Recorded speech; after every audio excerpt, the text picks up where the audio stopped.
Hi hello नमस्कार, स्वागत आहे तुमचं माझ्या मराठी कथा या यूट्यूब चॅनलमध्ये. तर चला तर मग कथेला सुरुवात करूया.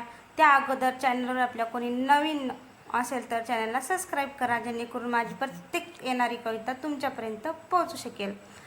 चला तर मग कथेला सुरुवात करूया. मागील भागात या प्रवासातला सगळ्यात खडतर प्रवास आता तिचा सुरू झाला होता. ती रात्र निशीसाठी नेहमीसारखी नव्हती.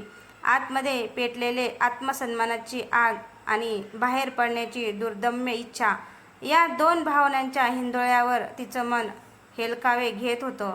संध्या तिच्या बाजूला शांत झोपलेली होती, पण निशीच्या डोळ्यात झोप नव्हती. ती फक्त पहाटेची वाट बघत होती, जेव्हा त्या बाजारातून बाहेर पडण्याची पहिली संधी मिळेल. बरोबर संध्याकाळी 7 वाजता त्या शांत खोलीत एक कर्कश आवाज घुमला. तो होता तिच्याजवळ ठेवलेल्या एका जुन्या लहान फोनचा. बाजारात अशा फोनचा उपयोग फक्त महत्त्वाच्या कामासाठी केला जाई. निशेने थरथरत्या हाताने फोन उचलला.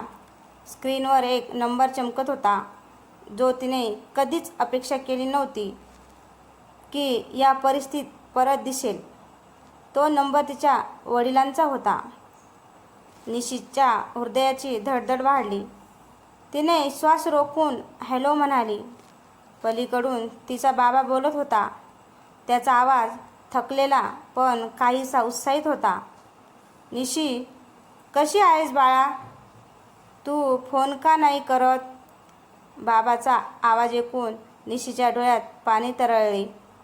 तिला वाटलं की ती आता इथे आहे हे बाबाला कसं सांगणार.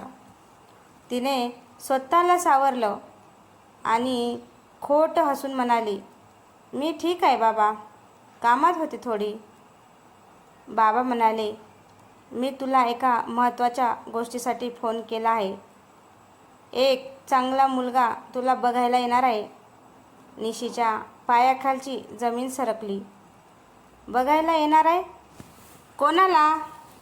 निशीला, जी इथे निशी म्हणून ओळखली जाते, की त्या गावाकडच्या निष्पाप मुलीला, जी ती कधी काळी शिक्षिका होण्याचं स्वप्न पाहत होती.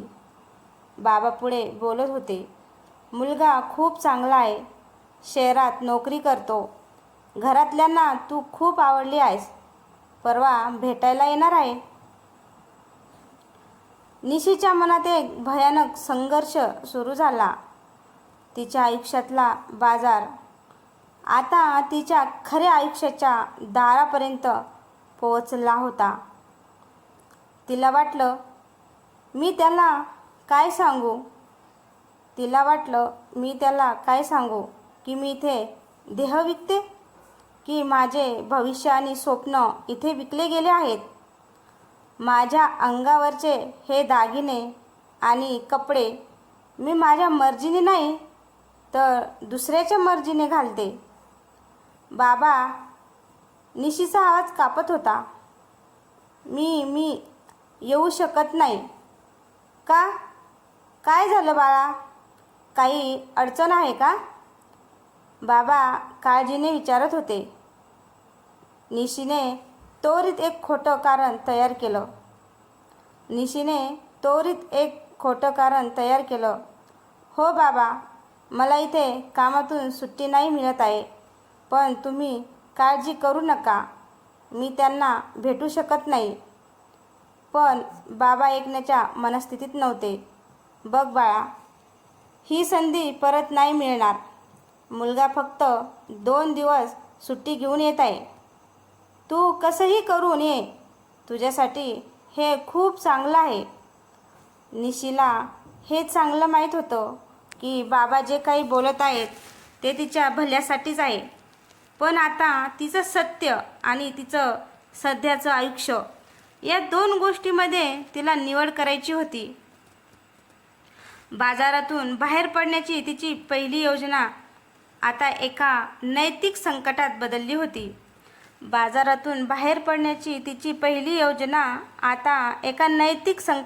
बदलली होती. ती आता त्या साध्या निष्पाप मुलीची भूमिका कशी साकारणार?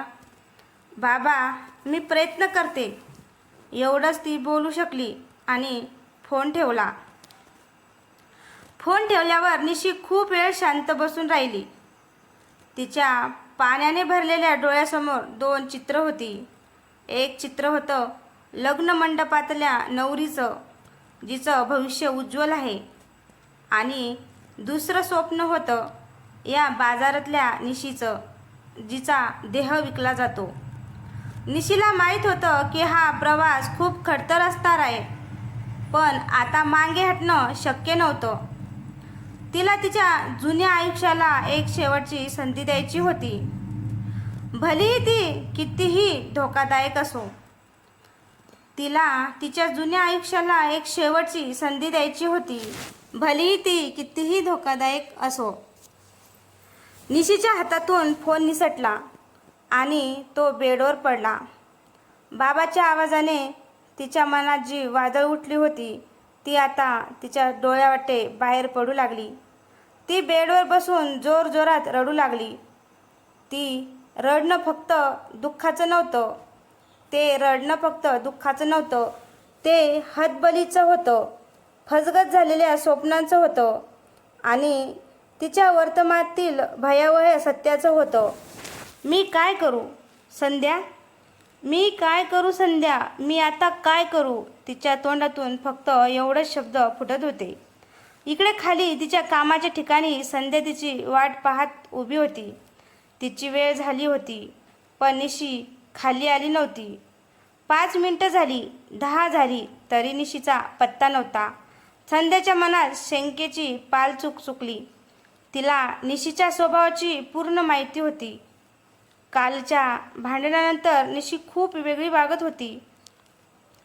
संध्याने घाईघाईत पायऱ्या चढल्या आणि ती निशीच्या खोलीत पोहोचली. दार आतून लावलेलं नव्हतं.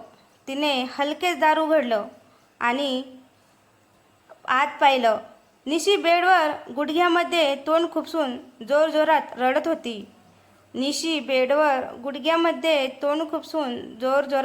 होती. तिचे खांदे थरथरत होते. निशी, काय झालं हे? तू अशी का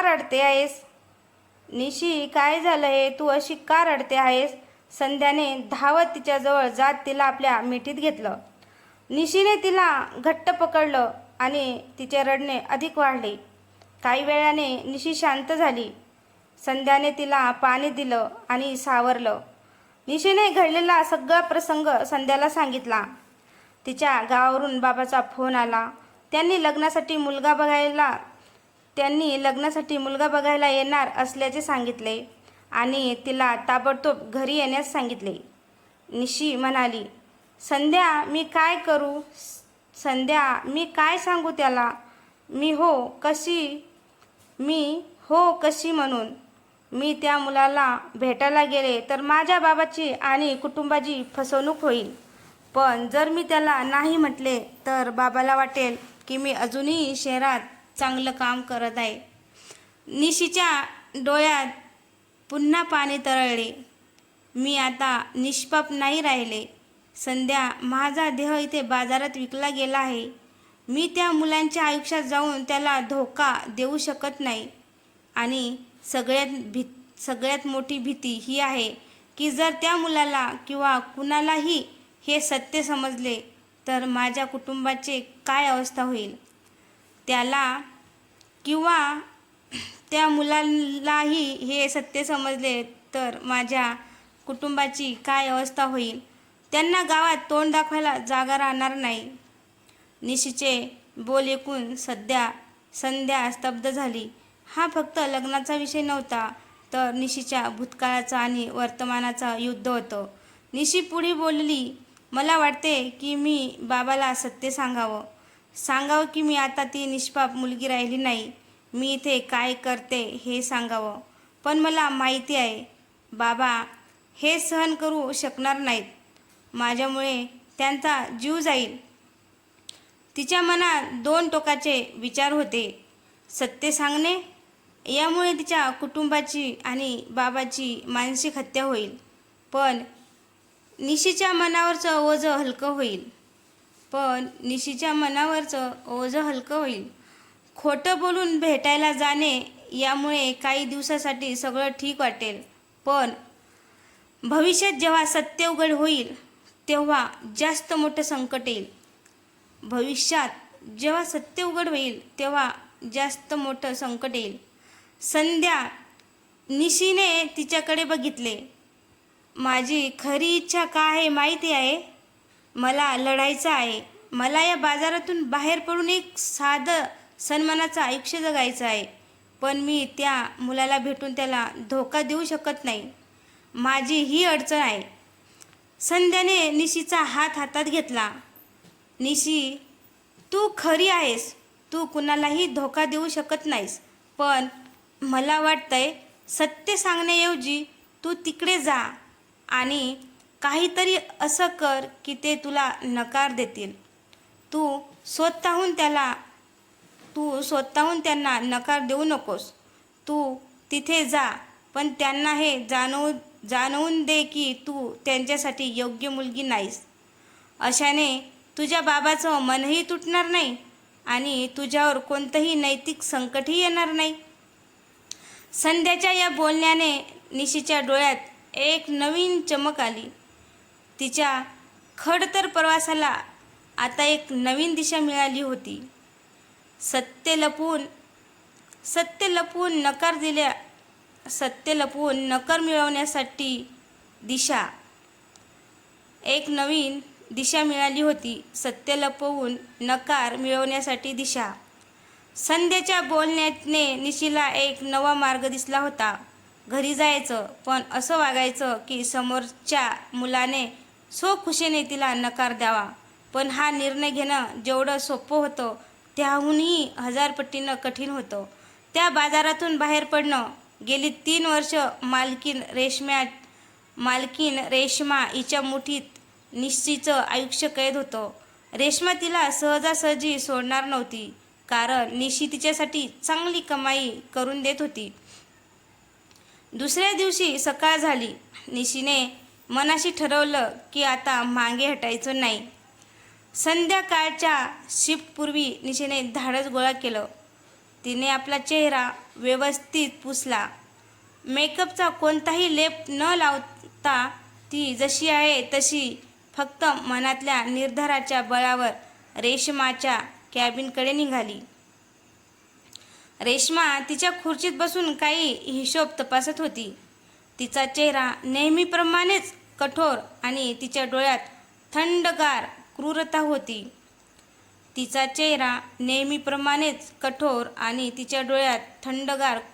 होती. काय आहे? या वेळेत इथे काय काम आहे तुझं? रेश्माने डोळे न उघडता विचारले. निशीने आत येऊन दरवाजा बंद केला. तिच्या हातांना घाम फुटला होता, पण तिचा आवाज स्पष्ट आणि खणखणीत होता. मला काही दिवसाची सुट्टी हवी आहे. मालकीन निशीने न घाबरता थेट विषय मांडला. मला काही दिवसांची सुट्टी हवी आहे मालकीन. निशीने न घाबरता थेट विषय मांडला.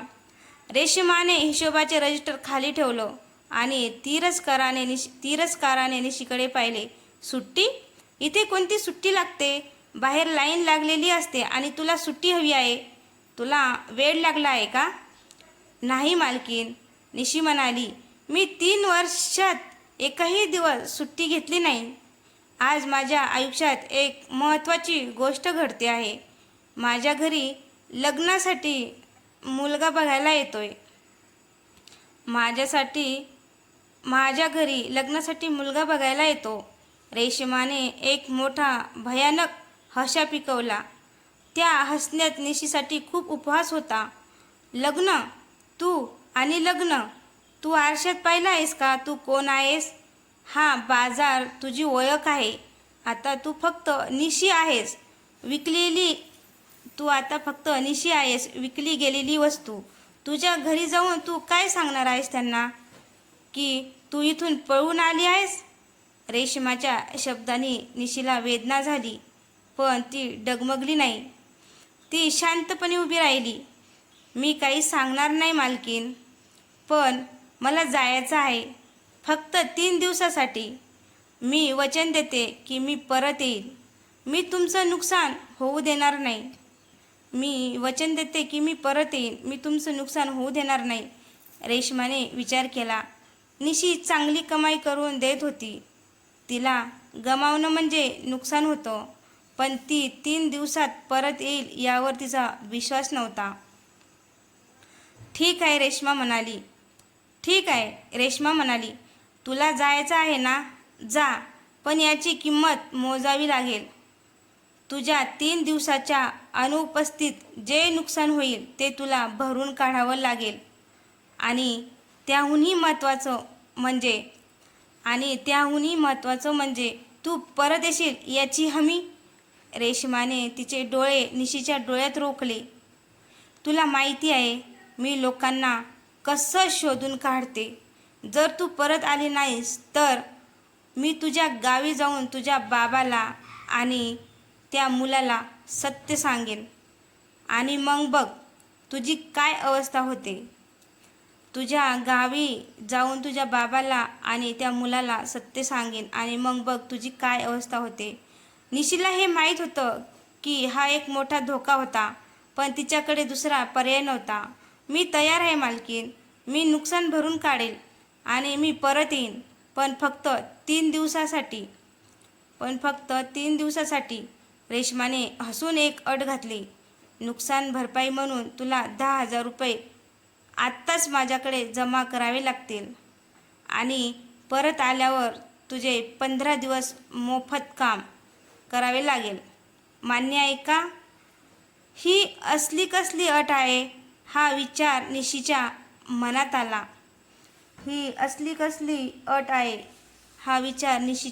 आला. निशीच्या चेहऱ्यावरचा रंग उडाला. 10,000 रुपये तिच्यासाठी मोठी रक्कम होती, पण मुक्तीसाठी ती कोणतीही किंमत मोजायला तयार होती. तिने मान हलवून होकार दिला. ती खोलीतून बाहेर पडली. आता तिच्याजवळ फक्त 3 दिवस होते. 3 दिवसात तिला तिच्या भूतकाळाला भेटायचं होतं, एका भविष्याला नकार द्यायचा होता आणि या बाजारातून सुटका मिळवण्याची ही लढाई जिंकायची होती. तिच्या खडतर प्रवासाची खरी सुरुवात आता झाली होती.